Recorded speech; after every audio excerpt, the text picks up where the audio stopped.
So now let's talk about distribution. Well, first we're going to talk about festivals, and then we'll get into a little bit more about the different types of distributors. When we think about festivals, you might have some romantic notions of getting into Sundance and being that gem, and just like Rodriguez, you spend very little money and you've created this gem, and the whole world's going to talk about you, and that's not going to happen. Or at least it's very, very, very, very, very, very, very, very, very unlikely that that's going to happen. Each year, Sundance and some of the top tier festivals, they receive 10,000 or more submissions that they have to go through. And usually anybody that doesn't already have a huge budget and a huge name and a lot of connections to the folks at the festival, they're not even entertained. So there's automatically probably 9,900 of those submissions that have no shot at all. So it's okay. You can let that part of the dream go, but don't be discouraged, because there are lots of different avenues that you can explore and lots of different festivals and festival experiences you can have for your film. Now, when you're thinking about those festivals, think about local festivals and niche festivals that you can go after. Now we're getting back into, again, the subject matter and the coalition and that alignment that you have with your film and how that's going to play at a festival.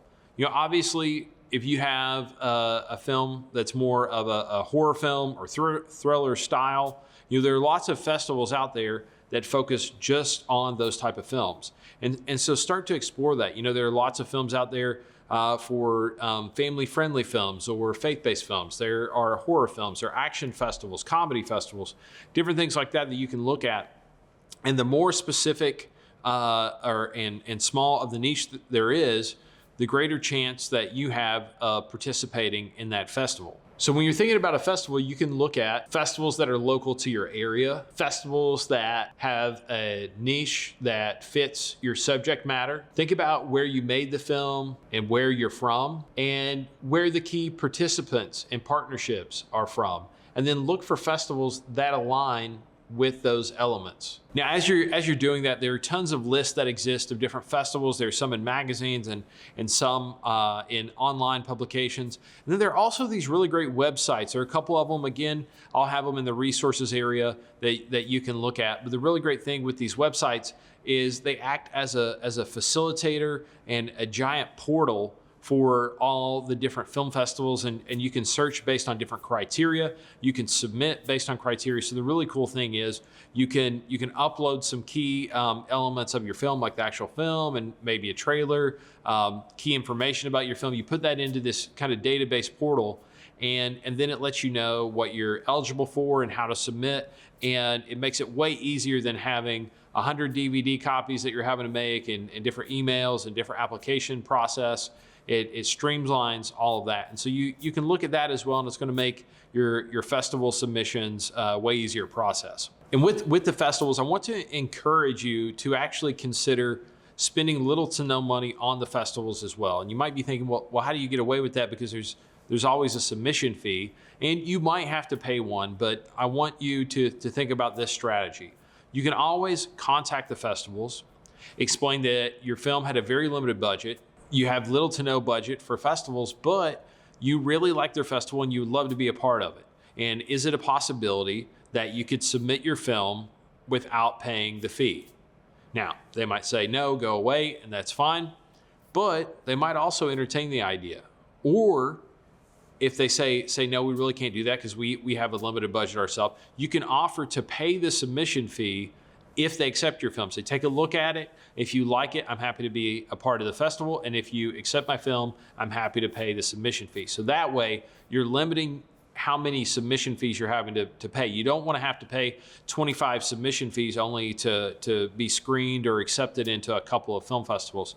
So that's a way to better utilize your budget for that area. And as you're communicating with these festivals, if you've done the work to build the coalition, to build the audience for your film, you have the following on social media, and you have this huge database of email addresses, you can communicate that to the festivals as well, because there are a few different things that festivals want. And one of the big things that a festival desires is a crowd. They want people to show up. They want people to buy tickets for the festival and to show up for the film. So if you show that you can bring a large audience and you have a large audience to communicate to and that you can mobilize, then those festivals are going to be that much more interested in showing your film. We had this approach with a few different festivals for a few of the films that we entered in. We had a narrative-based comedy for the festival. One, we were accepted. It was a great film, but also they knew that we would probably bring a crowd. And for that one, we actually brought, I think it was upwards of 100 people for that screening. And so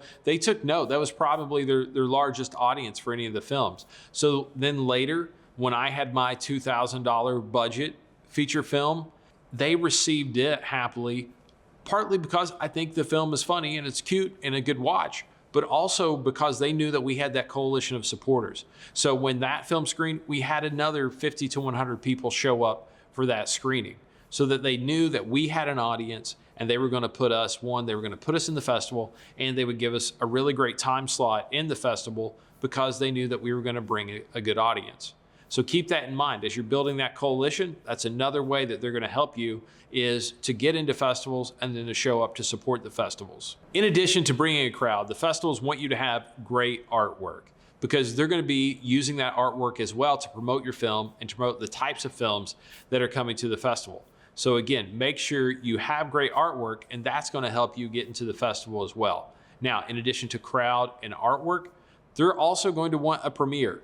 The more prestigious the film festival, the more that they're going to desire a premiere, and that's going to help you get in as well. So you're going to have to weigh, if you have several different festivals that are interested in your film, that's a great problem to have, but then you're also going to have to weigh out which one do you want to do the premiere at, because if you give a certain festival the premiere, then the others might back out. So they're going to want to know, has this been seen before? Has there been a premiere?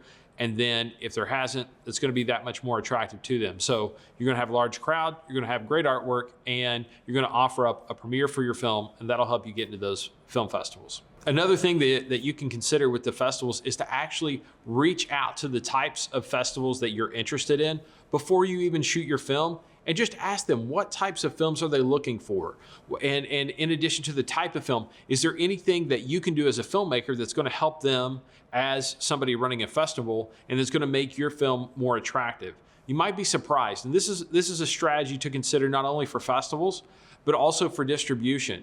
Don't be afraid to go ahead of time and contact these people and find out, what is it that you need, that you want, that you're looking for? Is there something I can do with the film, how I approach it, maybe even how I cast the film, or if there is content that is especially helpful or harmful to distribution? You may want to consider that. They may have some helpful information for you that would help you get into festivals and to help you land distribution. You know, all the films that we've produced have screened in various festivals, some more than others, but all of them have at least screened in a couple different festivals, and it's always been based on the subject matter or a niche or some connection like that, like we've talked about. You know, we're based in Cincinnati, so one of the ways that we could get into festivals was to participate with the various festivals in the Cincinnati area, because they knew that we were local. It would be easier for our audiences and our fan bases to show up if they were screening in Cincinnati, so it was very attractive to them. So we had films that screened there based on location. Then we also had some films screened on subject and niche. So we had a couple different films screened in Christian film festivals because they were related to Christian content or had some sort of cause related in that way. And then I also had a screwball comedy, the $2,000 feature film Smells Like Community Spirit. In addition to screening locally, it also screened at the Wet Your Pants Comedy Film Festival, obviously, because they were looking for comedy to play in different time slots, and they had to fill up a whole festival with just comedy. So it was a great fit for them. So again, think about your subject matter, your location, the different elements that have made up your film, and then what festivals will fit those elements.